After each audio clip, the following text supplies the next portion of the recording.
Bonjour à toutes et à tous et bienvenue dans ce nouvel épisode du podcast. Aujourd'hui, j'ai le plaisir de recevoir Elisabeth, actuellement en prépa MPSI au lycée Saint-Louis et majeure de promo dans son lycée, l'école Janine Manuel. Son parcours est à la fois exigeant et inspirant entre une scolarité internationale et bilingue à l'école Janine Manuel, des candidatures en France et aux États-Unis et une entrée en prépa parmi les plus sélectives.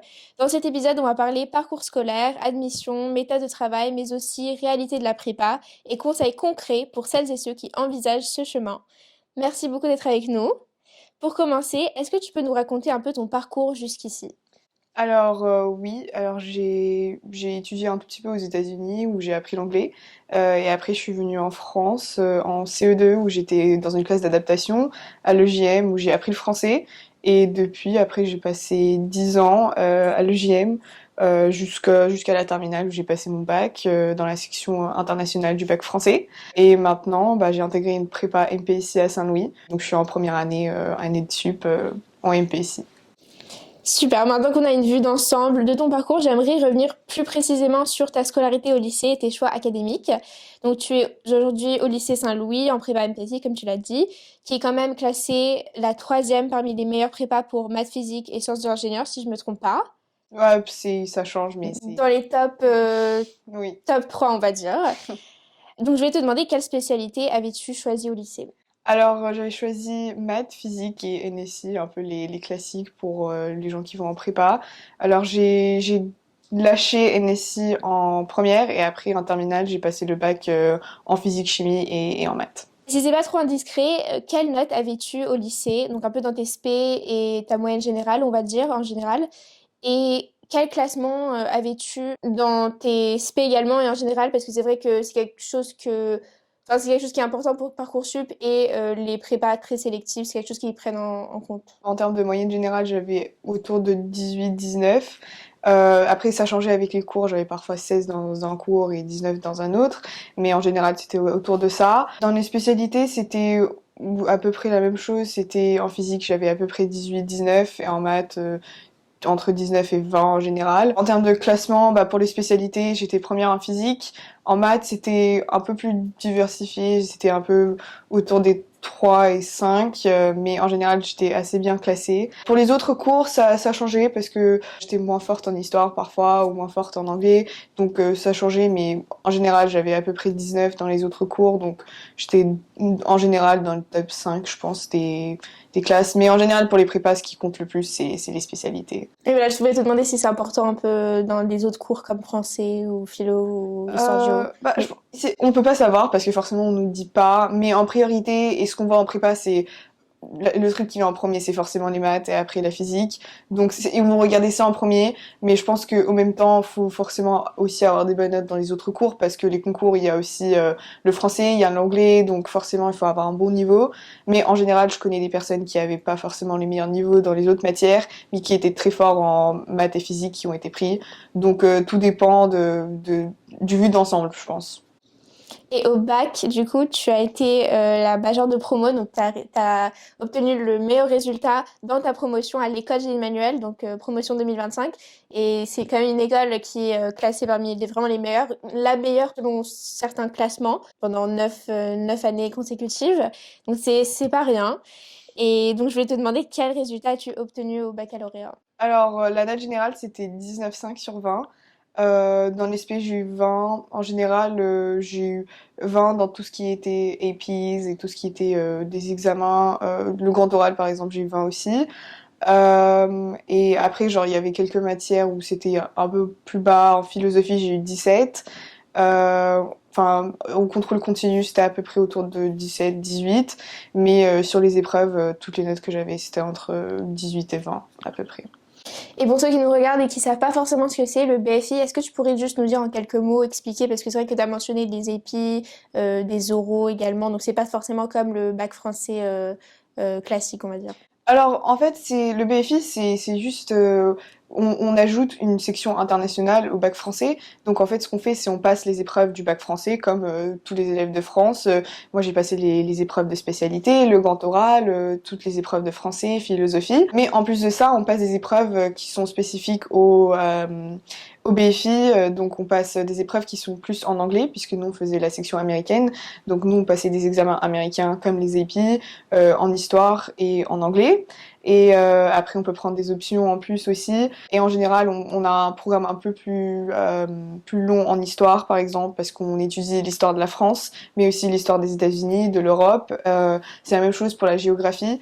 En fait, c'est comme si on prenait le bac français et on ajoutait un point de vue un peu plus international. On fait un tout petit peu plus dans tout ce qui est culture américaine et anglophone. Et donc justement, encore, je le répète, tu es majeure de promo, t'es classée, enfin la meilleure dans ta aspect physique-chimie, toujours un peu dans les top 3, top 5. Donc, je vais te demander quel conseil tu donnerais à ceux qui nous regardent en termes de travail, parce que c'est vrai, pour avoir un tel niveau, c'est vrai qu'il faut avoir certaines méthodes, des techniques de travail, d'organisation. Et voilà, donc est-ce que tu pourrais nous parler un peu de comment tu révises et comment tu t'organises? Alors en vrai, je pense que en termes de révision, c'est difficile de forcément donner une méthode qui fonctionne pour tout le monde, parce que moi je révise d'une manière, une personne peut réviser d'une autre. Mais ce que je trouve ce qui est vraiment bien, c'est il faut vraiment toujours être organisé dans son travail. Enfin, faut trouver quelque chose qui fonctionne pour toi et il faut le garder jusqu'à la fin. Faut trouver une méthode qui va fonctionner. C'est toutes les méthodes où tu révises enfin, à la dernière minute, c'est quelque chose qui ne fonctionne pas parce que tu retiens pas ce que tu as appris. Et puisque nous on avait beaucoup d'épreuves, t'as pas forcément le temps de revenir sur ce que t'as fait au début de l'année. C'est quelque chose qui doit être acquis. Surtout dans les matières comme les maths, on rajoute des choses à ce qu'on avait fait en première, ce qu'on avait fait même en seconde. Et donc si on a oublié ce qu'on avait fait avant, on peut pas forcément revenir dessus et ça nous rajoute du travail. Donc en fait, le meilleur conseil que je peux avoir, c'est que il faut prendre ce qu'on fait et vraiment être très organisé et toujours employer la même méthode et rester concis dans ce qu'on fait. Enfin, vraiment avoir une organisation qui va fonctionner sur le long terme. Évidemment, on n'a pas forcément toujours le temps de le faire. Parfois, on néglige quelque chose, mais il faut toujours essayer de revenir sur ça. Je sais que beaucoup de personnes qui ont bien réussi le bac, ils ont fait des fiches qui pourraient regarder après. Enfin, vraiment avoir quelque chose de concret qu'ils peuvent regarder après pour pas perdre ce qu'ils ont fait avant. Parce que sinon, tu perds le travail que tu as fait tout au long de l'année. Faire les choses au fur et à mesure, on va dire. Ouais, exactement. Parce qu'après, il y a trop de choses et on coule un peu sous l'eau. Oui, exactement. On va maintenant passer à une question que beaucoup d'élèves se posent, les admissions, en France comme à l'étranger. Donc, on va commencer par la France. Où est-ce que tu as postulé en France? Et je sais que tu as postulé dans des prépas, donc je vais te demander lesquelles. Alors, en France, oui, j'ai postulé à 10 prépas différentes. C'était à peu près les prépas parisiennes et les prépas, enfin, de la région parisienne et un peu à Lyon. Donc, il y avait lycée Saint-Louis, Henri IV, Louis-le-Grand, Saint-Geneviève. Enfin, les classiques. À Lyon, il y avait les Lazaristes du Parc. Et après, il y avait des prépas à Neuilly et à Arcé. Et après aussi, j'ai postulé à des facs dans des parcours maths physique. Donc à Paris-Saclay, à la Sorbonne, à Paris-Cité, enfin aussi dans la région parisienne surtout. Et aussi j'ai postulé au bachelor de l'X, donc c'était quelque chose à part, mais j'avais fait ça aussi. Et ça ne dérange pas de le dire, dans quel programme as-tu été acceptée? Alors je me rappelle pas forcément beaucoup de tout, mais j'étais forcément acceptée à Saint-Louis, au bachelor de l'X, à toutes les facs où j'avais postulé. Moins de prépa en général, mais il y avait quelques-unes où j'étais acceptée aussi. Mais pas Henri IV et Louis le Grand. Tu as mentionné le fait que tu as été acceptée au Bachelor de l'X, qui est quand même un programme très prestigieux et qui devient de plus en plus populaire chaque année. Et je voulais te demander pourquoi tu as choisi de ne pas faire ce programme, le Bachelor de l'X. En fait, je voulais pas avoir de regrets à propos de la prépa. Je sais que c'est quelque chose qui fait peur et qu'on n'a pas forcément envie de le faire quand on y réfléchit. Mais en fait, je me suis dit, après une prépa, on peut toujours partir à l'université, on peut toujours changer d'avis, faire quelque chose de différent. Surtout, nous, on est inscrits à une université en cumulatif. Donc, de toute façon, si je veux partir, je peux toujours le faire. Mais on peut pas forcément faire la même chose avec la prépa. On peut pas revenir à la prépa, se dire, bah maintenant j'ai envie de faire une prépa et donc je vais la faire, ou pas forcément le faire. Donc je me suis dit, bah faut pas avoir de regrets dans ma vie, faut au moins le tester, au moins voir si ça fonctionne et il y a un monde où ça va me plaire et ça va être intéressant. Et même si le bachelor de l'X c'est très intéressant, je pense que on peut intégrer l'X après une prépa aussi. Et ils ont des programmes de master, donc si jamais ça m'intéresse, je peux toujours revenir à ça. Mais on peut pas revenir à une prépa, on peut pas revenir à ça. Enfin, c'est très compliqué, quoi. Tu t'es dit que ça garde plus de portes ouvertes, le choix de la prépa. Oui, je pense que on peut faire plus de choses, enfin pas plus de choses, mais on peut se rediriger vers quelque chose, mais on peut pas se rediriger vers la prépa. Est-ce qu'il y a une chose ou plusieurs que tu aurais aimé savoir avant sur les admissions au prépa MPSI? Moi, j'étais très stressée en termes de classement. Je pense que j'étais assez bien classée, mais quand on nous parle de prépa, on nous dit qu'il faut être premier forcément. Enfin, tu dois être premier et tu dois forcément avoir les meilleurs classements. Et donc, ça m'a vraiment stressée. Et je pense que c'est pas forcément le cas. J'ai vu que beaucoup de gens ont été acceptés en prépa. Forcément, il faut quand même rester dans les tops. Et donc, forcément, c'est quelque chose qui compte. Mais je pense pas qu'il faut se mettre autant de pression sur ça parce que tant que tu travailles, tu auras des bonnes notes et tu seras bien classé et t'auras l'opportunité d'intégrer une prépa. Mais moi, j'avais très peur en termes de classement parce que j'étais pas forcément première en maths. Et donc, pour une prépa MPSI, bah, c'est quelque chose qui est assez difficile. Mais au final, bah, j'ai intégré une très bonne prépa. Donc, j'ai vu que même tant qu'on travaille, on aura des résultats. Et donc, faut pas stresser trop à cause du classement. C'est très rassurant en tout cas de le dire, donc merci. Mais c'est vrai que parfois il y a des détails qu'on peut pas forcément savoir. Par exemple, tu peux être major de promo, mais pas forcément. Bon, ça dépend des classements, mais par exemple Henri IV et Louis le Grand, ils sont pas forcément acceptés. Et donc là, on peut penser que oui, le classement c'est peut-être plus important. Et puis c'est vrai que c'est très compliqué en termes de où tu es, dans quel lycée tu es, parce que je pense que peut-être à Paris, ils vont peut-être choisir que les premiers de la classe, ou bien la compétitivité, elle est encore plus élevée, alors que peut-être dans d'autres endroits en France, c'est vrai qu'il n'y a pas autant de compétition. Oui, bah si je peux, enfin tu m'as fait penser à quelque chose. En fait, justement, quelque chose qu'il faut aussi prendre en compte, c'est qu'ils regardent vraiment beaucoup le lycée. Et évidemment, peut-être c'est pas un conseil qui marche pour tout le monde, mais pour les personnes qui sont à l'EJM, faut vraiment pas oublier que c'est quand même un lycée qui est très bien connu, que les prépas ils les connaissent, les élèves de l'EJM, donc forcément ils vont prendre ça en compte. Donc oui, les classements ça compte, mais c'est le milieu dans lequel tu te trouves qui compte aussi. Et un autre conseil que je pense que j'ai vu avec beaucoup de gens qui sont en prépa maintenant, c'est qu'il faut vraiment regarder les programmes qui sont proposés. Et il faut vraiment se renseigner sur comment elle fonctionne la prépa. Parce que c'est très compliqué, il y a beaucoup de programmes, il y a le choix entre MPSI, PCSI, mais après, en deuxième année, il faut quand même faire un choix, il faut choisir entre maths physique ou physique et sciences de l'ingénieur, ou si on fait PCSI, il faut choisir entre physique chimie et physique et sciences de l'ingénieur. Et en fait, il y a beaucoup de prépas qui proposent pas tous les programmes. Saint-Louis, ce qui est bien, on a toujours le choix, on peut choisir ce qu'on veut, mais il y a beaucoup de prépas, même les meilleurs, à Henri IV, ils ont pas de classe psy. Et donc, si on veut se rediriger et se dire qu'on va faire plutôt de l'ingénierie que de la physique, enfin, on n'a pas forcément le choix de le faire. Et après, il faut changer de lycée, c'est vraiment très compliqué, surtout parce que déjà la prépa, c'est beaucoup de stress. Donc, il faut vraiment prendre en compte le fait que si on n'est pas sûr, faut choisir un lycée où tu auras beaucoup d'opportunités, beaucoup de choix, au lieu de rester en lycée où il y a moins de choix. Et ça, c'est quelque chose que beaucoup de personnes n'ont pas pris en compte et ils ont un peu des difficultés là en termes de choix, d'orientation.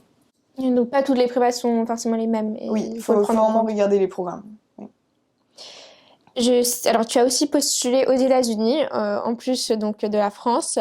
Et donc, je vais te demander si tu pouvais un peu nous résumer en quelques mots ton parcours d'admission dans l'enseignement supérieur en général, parce que c'est vrai que pour toi, c'était pas juste Parcoursup. Ça a commencé bien avant, parce que pour les États-Unis, tu commences plus tôt, il y a d'autres éléments. Et voilà, donc si tu pouvais un peu nous donner une idée générale. Pour les États-Unis, ça commence à peu près en première, milieu, fin de première, même si il faut un peu y réfléchir avant. Je pense, si on veut postuler aux États-Unis, il faut vraiment prendre en compte le fait qu'il faut avoir des activités, il faut vraiment savoir comment se présenter, enfin vraiment avoir un bon parcours en général, donc il faut aussi prendre en avance. Mais on commence vraiment à y réfléchir en première, passer les SATs en première, et après vraiment le gros moment, ça commence en été, entre l'année de première et terminale, où on commence à écrire nos essais, à regarder les universités, à faire vraiment tous nos choix. Et bah, ça continue sur l'année de terminale jusqu'à ce qu'on a fini nos dossiers. Donc, c'est quoi, je crois que c'est en février, janvier, où ça se termine les dossiers. Donc, c'est assez long. Et après, justement, ce qui est assez drôle, c'est dès que t'as fini avec ça, bah, t'as Parcoursup juste après. Donc, faut commencer à y réfléchir. En France, ça commence un tout petit peu plus tard. Mais si on veut faire une prépa, bah, faut réfléchir au classement, faut réfléchir aux spécialités, faut réfléchir à si on veut faire PCSI, MPSI. Donc, faut vraiment y penser aussi. Et bah, il faut faire les dossiers pour Parcoursup aussi, forcément, et ça prend du temps. Et après, au final, bah, les résultats, on les a en juillet. Et c'est là, on a un mois pour faire nos choix et on finit la partie de choix d'orientation. C'est vrai que tu as mentionné des éléments très différents au niveau de la France et des États-Unis, parce qu'en France, c'est vrai qu'il faut avoir, bon, il faut être peut-être top, donc le premier dans le classement, dans ta classe, avoir vraiment les meilleures notes possibles. Et puis aux États-Unis, c'est un peu ton image en général, un peu ce que tu veux faire plus tard, savoir te présenter et avoir enfin, de bonnes activités extrascolaires. Donc c'est quand même voilà deux éléments très différents qu'il faut avoir à un très haut niveau parce que c'est vrai qu'aux États-Unis, tu as postulé pas dans beaucoup d'universités, mais vraiment dans les meilleures. Donc si je peux me permettre, c'était MIT, Yale, Harvard, Princeton, voilà, donc un peu les Ivy League et les meilleures. Et je voulais te demander quels ont été des raisonnements derrière ces choix, donc de pays et notamment d'université. Alors pour les États-Unis, je trouve que les États-Unis, bah, j'ai vécu là-bas, donc c'était en partie un peu de la nostalgie, mais en même temps, les États-Unis, je pense que la manière dont tu postules, ça peut t'aider dans ta carrière. Après, ça peut t'aider en termes de juste d'entraînement. Même si au final, je suis pas allée aux États-Unis, je n'étais pas prise, ça m'a vraiment beaucoup aidé à trouver des méthodes. Enfin, quand il faut vraiment écrire des essais, il faut savoir comment bien se présenter. C'est la même chose dans les interviews. Il faut vraiment savoir comment se présenter, comment montrer qu'on a de l'originalité. Enfin, c'est quelque chose qui va toujours te servir dans la vie. Pour le travail, bah, ça va être la même chose. Il faut savoir bien écrire, il faut savoir bien se présenter. Et donc, c'est des choses qui vont toujours te servir dans la vie. Donc, je me suis dit, bah, pourquoi pas tester, parce que comme ça, on n'a pas de regrets. Comme ça, on a essayé de postuler. Et en plus de ça, bah, comme ça, on a trouvé des méthodes, trouvé des choses qui vont nous servir après. Et bah, pour la France, bah, c'était un choix un peu plus logique pour moi parce qu'il y a ma famille ici. Enfin, j'habite à Paris, moi j'aime très bien Paris, donc ça me plaisait beaucoup d'idée de rester ici, surtout parce que les prépas, elles sont dans un très bon quartier, dans le quartier latin, donc si on reste, on est forcément dans un endroit qui est assez beau. Et en plus de ça, bah, c'est juste, enfin, c'était logique pour moi de rester parce que j'ai passé une grosse partie de ma vie ici quand même, donc j'ai voulu aussi postuler en France. Est-ce qu'il y a une chose que tu aurais aimé savoir avant de postuler aux États-Unis, qui aurait peut-être changé la donne, qui aurait peut-être changé, oui, le cours des choses? Je pense quelque chose qu'il faut prendre en compte, et on le disait plusieurs fois, c'est que ça prend beaucoup de temps. Enfin, moi j'avais postulé à 4 universités qui est déjà pas mal, mais c'est comparé à d'autres gens qui ont fait une vingtaine, une trentaine, bah c'est rien du tout. Et moi ça m'a vraiment pris beaucoup de temps parce que on est très investi et chaque université demande des choses différentes. Surtout moi j'avais fait des vidéos en plus pour présenter mes projets scientifiques et donc ça aussi ça prend du temps. Et moi j'ai passé vraiment tous mes vacances jusqu'à janvier à écrire des essais et donc il faut prendre en compte le fait qu'on va forcément négliger un peu le travail en cours parce que c'est beaucoup de travail et donc si on vise forcément les prépas, on veut être classé premier, bah enfin faut prendre ça en compte, faut prendre en compte le fait que il y a beaucoup de choses à faire et ça prend beaucoup de temps et c'est très intéressant mais faut vraiment comprendre que c'est pas quelque chose qu'on peut faire en une journée quoi. Entrons maintenant dans le vif du sujet, donc ta première année de prépa MPSI. Concrètement, à quoi ça ressemble? Comment tu décrirais la prépa MPSI?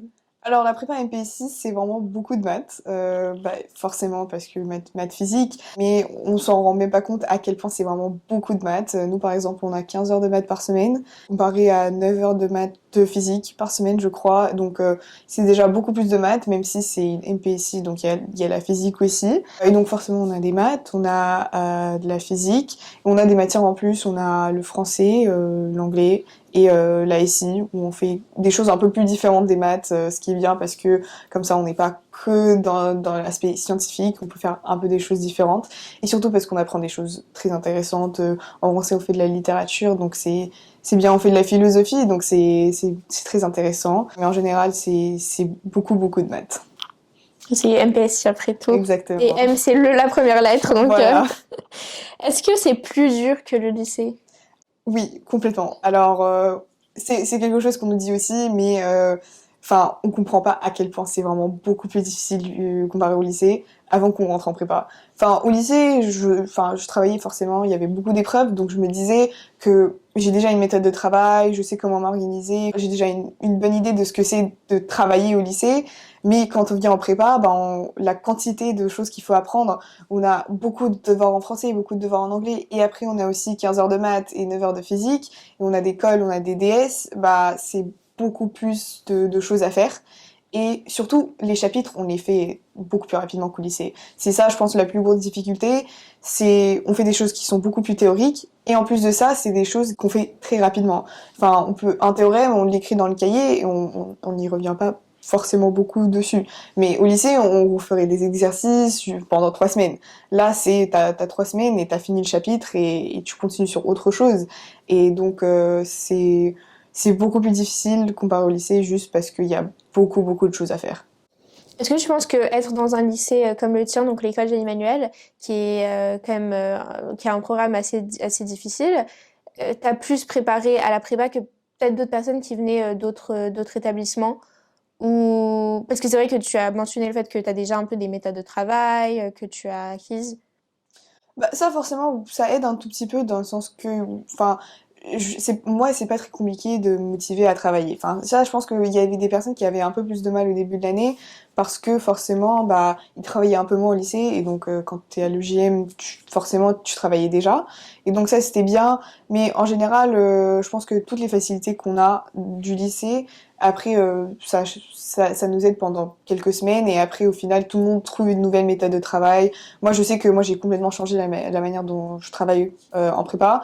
Et donc, je pense que tout ce qu'on fait au lycée, c'est pas du tout la même chose. Donc, ça peut aider et ça peut nous rassurer au début, ce qui est bien. Mais au final, on change tellement en prépa que ça nous aide pas forcément tout au long de l'année. C'est chouette, donc c'est rassurant dans le sens où tout le monde qui arrive en prépa peut s'adapter et s'adapte assez rapidement. Donc il n'y a Mm. pas forcément une grande différence. Exactement, c'est ça qui est bien, justement. Ça ne dérange pas de nous dire un peu, tu as dit que tu as changé un peu tes méthodes de travail. Donc il y avait un avant et un après. Quels ont été tes changements concrètement? Alors, je pense que le plus gros changement, c'est la structure de travail. En fait, au lycée, bah, je travaillais un peu juste la matière qui me semblait la plus importante. Si j'avais un test, je travaillais les maths. Je travaillais, si j'avais un autre test, je travaillais plus la physique. Je faisais quelque chose à la dernière minute. Si j'avais pas le temps, je le négligeais un tout petit peu. Et bah, en prépa, tu peux pas faire ça parce que, en fait, tu prends beaucoup de retard. Moi, ce que je fais chaque jour, je reviens, je relis mon cours, je passe vraiment du temps dessus, essayer de bien comprendre ce qu'on a fait. Après, je fais des exercices, je revois ce qu'on a fait. Enfin, en fait, faut être vraiment très organisé, faut être très structuré parce que sinon on prend beaucoup de retard. Moi par exemple, je relisais pas forcément mon cours au lycée. Si je comprenais pas quelque chose, je me disais ouais, de toute façon, je vais comprendre plus tard, donc je vais pas faire un gros effort pour le comprendre maintenant. Mais en prépa, si tu comprends pas, bah t'es perdu pendant toute une semaine. Et donc il faut vraiment travailler d'une manière très structurée. Donc je pense que c'était ça le plus gros changement, c'est que fallait vraiment trouver quelque chose qui fonctionne bien avec la quantité de temps qu'on a, parce qu'on fait beaucoup de choses et on n'a pas beaucoup de temps pour tout réviser. Qu'est-ce qui t'a le plus surpris dans la prépa au niveau peut-être du rythme ou des profs, de l'ambiance, la compétitivité notamment parce qu'on c'est vrai qu'on en parle quand on pense aux prépas. Est-ce que tu as eu des attentes qui correspondaient pas forcément à la réalité? Une chose qui m'a vraiment choquée, parce qu'on entend beaucoup de stéréotypes sur la prépa où on dit que c'est pas bienveillant du tout, que c'est très difficile parce que c'est pas vraiment une communauté, que les profs ils nous insultent. Enfin, ça vraiment c'était pas du tout le cas et ça m'a choqué d'une bonne manière. Je pense que c'était vraiment quelque chose où j'étais vraiment heureuse de le voir. Les profs ils sont très bienveillants. On peut leur parler, surtout parce que c'est vraiment sur le mental c'est très difficile la prépa et les profs ils le savent et donc tu peux toujours leur en parler. Enfin, après mes tests, mes profs ils viennent me parler, ils disent ouais ça t'avais très bien réussi, c'était très bien. Ils essaient vraiment de te motiver. Ils essaient pas de te dire que t'es débile, même si c'est un peu le stéréotype qu'on nous donne sur la prépa, mais c'était pas du tout le cas. Et c'est la même chose avec les élèves. Je pense que surtout nous, notre classe, on a vraiment une très bonne ambiance. On s'entend vraiment très bien, on fait des trucs ensemble. On nous parle beaucoup de la compétitivité et c'est quelque chose qui reste forcément. Enfin, on parle beaucoup de classement, on parle des notes, mais je pense qu'on est tous dans la même galère. On sait très bien que la prépa c'est difficile. on a tous des difficultés et donc on peut toujours parler à quelqu'un, on peut toujours rester dans cet esprit de communauté et ça c'est vraiment très très bien. Ça rajoute de l'ambiance à quelque chose qui est assez compliqué en général parce que c'est beaucoup de travail. Ce qui est vraiment bien, c'est que on a tous ce qui s'appelle des SP. Donc en fait, les gens en première année c'est des sup et les gens en deuxième année c'est des SP. Et à chaque classe de MPSI, ils ont les gens qui ont fait la même MPSI l'année avant, qui reviennent et qui nous donnent des conseils. On a tous notre propre SP, donc on a tous un peu une personne qui va nous guider pendant l'année. On peut leur poser des questions. Moi, je sais que j'ai harcelé mon SP. Je suis désolée, Ethan. Avec beaucoup de questions sur comment travailler, sur ce qui fonctionne, ce qui fonctionne pas. Et vraiment, ils sont vraiment toujours à l'écoute parce qu'ils ont fait la même chose que nous. Ils savent très bien que c'est compliqué. Et donc, on peut toujours leur en parler. Et enfin, surtout, ils reviennent toujours nous voir, donc on a vraiment une bonne ambiance avec eux aussi. Et c'est vraiment trop trop bien parce que c'est vraiment des personnes qui peuvent nous aider, qui savent comment ça fonctionne, et donc c'est vraiment sympa. Après, ce qui m'a aussi beaucoup choqué en termes de cours, c'est vraiment la quantité de choses qu'il faut faire. Je pense que même, enfin, nous on a 15 heures de maths comparé à 2 heures de français ou d'anglais, et on se dit bah forcément on aura beaucoup plus de travail en maths, et donc mais les autres matières on aura peut-être un peu moins de travail, mais on s'en rend compte que il y a beaucoup d'enjeux dans chaque matière. En français il y a beaucoup de choses à faire, en philo, en anglais il y a du vocabulaire à travailler, et donc enfin il faut tout travailler. Et c'est très compliqué. Et surtout, on fait beaucoup plus de choses. Enfin, en une journée, en maths, on a 4 heures de maths. Donc forcément, on a le temps de faire beaucoup, beaucoup de cours. Et donc c'est beaucoup de choses à apprendre. Et ça m'a vraiment choquée parce que je m'attendais pas à un rythme aussi rapide. Tu peux nous donner une idée d'une journée type que tu as en prépa?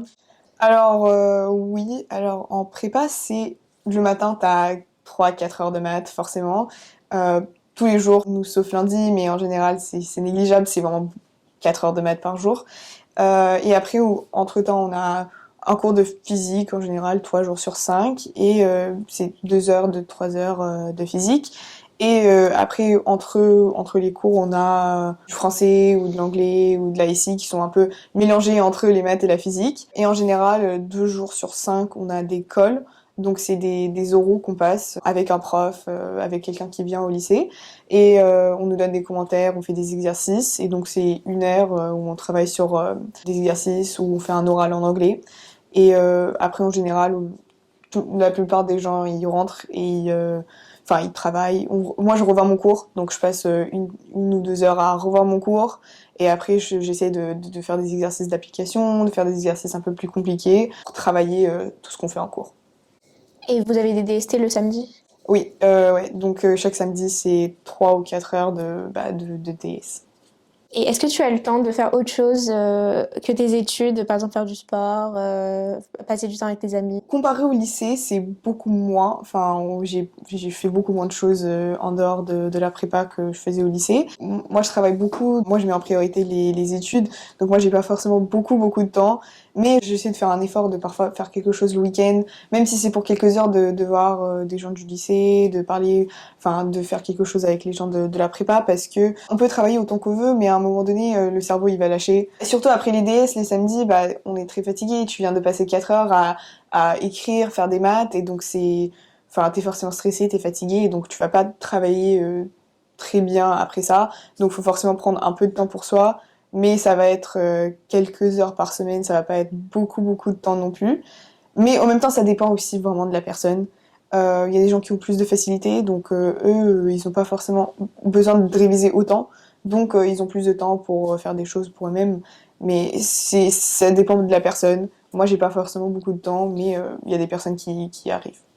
Est-ce que tu as fait quelque chose pendant l'été avant la prépa pour t'y préparer? Comparé à d'autres gens, j'ai pas forcément fait beaucoup de choses. J'ai un peu revu le cours de l'année de terminale, mais en tout cas, j'ai pas beaucoup de mal avec le cours, donc j'ai pas passé beaucoup de temps dessus. Mais forcément, quand on revient, on fait directement le cours. Donc s'il y a quelque chose qu'on n'a pas compris ou quelque chose qu'on a oublié, faut vraiment le revoir. Enfin, par exemple, tout ce qui est complexe, on l'a fait en 2 jours. au début de l'année. Donc si t'avais pas compris en terminale, bah tu vas avoir du mal à le faire en prépa. Du coup j'ai revu mon cours et j'ai essayé de faire des exercices un peu en plus. Il y a le Poly, Louis le Grand, il y a des exercices en ligne, enfin il y a des livres et tout. J'ai essayé de faire un tout petit peu, mais je savais que genre c'était un peu mon dernier été où je pouvais vraiment profiter sans penser aux révisions. Donc j'ai pas essayé de faire trop de révisions non plus.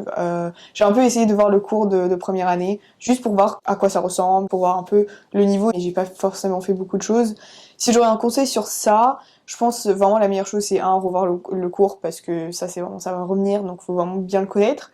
Et une deuxième chose c'est si on veut comprendre la méthode de travailler en prépa, pas la méthode de travailler mais un peu le niveau des exercices, la manière de penser plutôt en prépa, je ferai des exercices qui sont enfin du Poly, Louis le Grand ou de exercices enfin style prépa parce que on n'apprend pas forcément à réfléchir nous-mêmes en maths, on connaît pas forcément enfin comment travailler sur des exercices, comment rechercher des trucs et faire des exercices un peu plus compliqués, ça peut t'aider un peu à comprendre comment ça va être en prépa et ça ce serait sympa si on peut un peu prendre l'avance mais je sais que pas tout le monde l'a fait, les gens qui l'ont fait ils ont pas plus d'avance que les autres, c'est juste plus pour se rassurer, pour être sûr qu'on a fait quelque chose mais faut profiter des vacances aussi je pense parce que la prépa il y a beaucoup de travail donc faut aussi prendre du temps pour soi-même.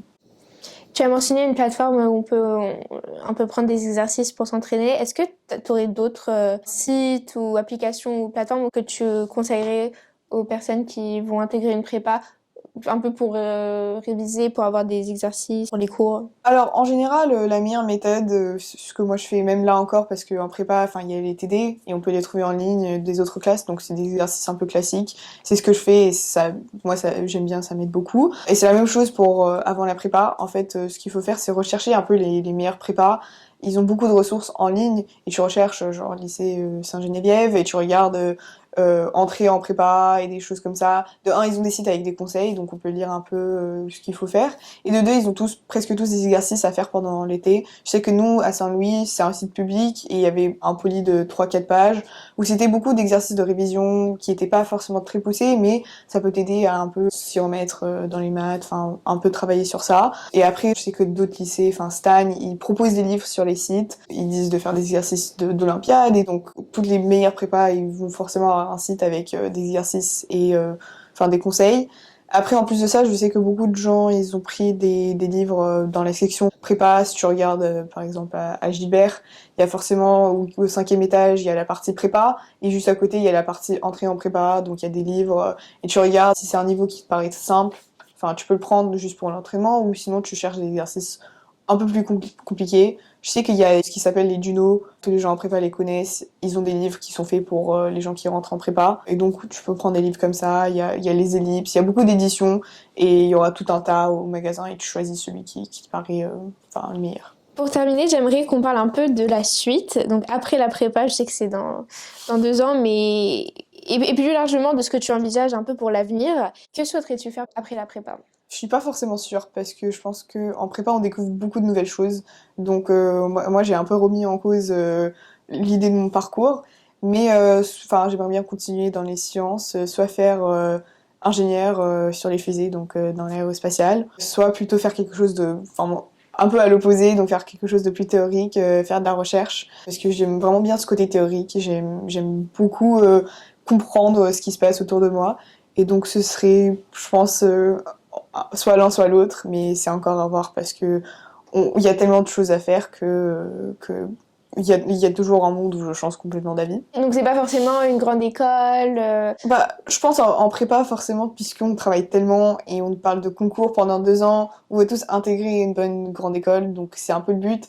Moi, je vise pas forcément une école spécifique parce que je pense que c'est très démotivant pour moi personnellement. Je sais que pour d'autres gens, s'ils se disent que je vais viser Polytechnique, bah ça leur motive. Moi, je pense qu'il y a la possibilité de vraiment se décevoir au niveau des concours. Il y a un monde où tu t'as pas l'école que tu veux et donc après t'es vraiment très déçu. Moi, je préfère juste me dire que je donne le meilleur de moi-même. Je travaille.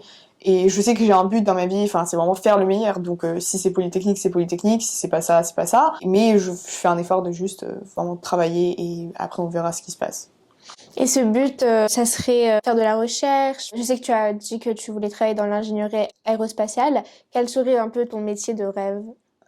Franchement, je sais vraiment pas du tout. Je pense que en prépa, moi vraiment le but là, c'est d'avoir une école enfin en premier lieu. Et je pense que aussi ça va vraiment dépendre des écoles que je vais avoir. Je vais regarder mes choix, ce qui va me plaire le plus au final, parce que il y a des écoles qui sont plus recherche, il y a des écoles qui sont plus enfin ingénieurs, et donc forcément ça va dépendre aussi. J'ai pas forcément un but spécifique parce que je pense que on le découvre après la prépa aussi, parce que les écoles elles sont très généralistes.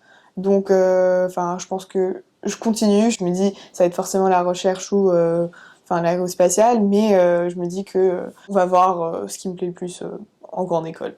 C'est aussi pour ça la prépa, pour découvrir ce qu'on veut faire. Exactement, et surtout c'est vraiment quelque chose qu'on voit beaucoup en prépa. Il y a beaucoup de gens qui savent pas forcément ce qu'ils visent. La moitié de la classe, tu leur poses la question, ils disent ouais je sais pas. Faut aussi pas se mettre la pression dans ce sens-là.